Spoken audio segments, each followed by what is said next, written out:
bal ka waran haddii aad noqotid pilot khibrad u leh kicinta nooc kasta oo diyaaradaha adiga oo xidhanaya koofiyad yar keliyata. Matthew Phillips waxa uu sheegay in barnaamijkani uu yahay mid ka gedisan barnaamijyadii hore maadaama uu dhiirigelinayo caqliga bani'aadamka. Matthew Phillips oo ka waramaya barnaamijkan ayaa sheegay in ujeedooyinka ay ka leeyihiin barnaamijkani uu yahay dhiirigelin, gaar ahaanna kicinta diyaaradaha noocyadeeda kala duwan maadaama ay u baahan tahay wacyi soo jeeda iyo fiirsasho. marka garashadaadu badataba caqligaagu wuu ballaadhaa.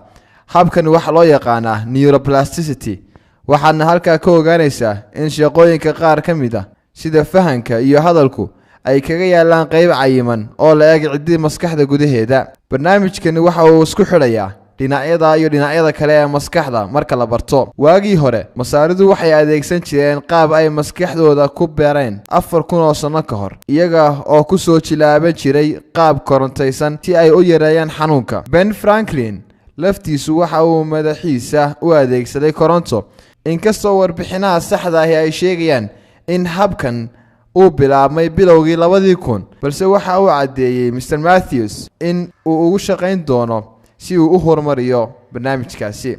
caqligaagu wuu ka duwanaanayaa kayga marka aad shaqo hayso. waxa aanu sameynay waxa weeyaan in xaalado kala duwan in caqligu uu si wanaagsan oo hore u socda ugu shaqaynayo, ayuu ku soo gabagabeeyay hadalkiisa Mr. Matthew Phillips.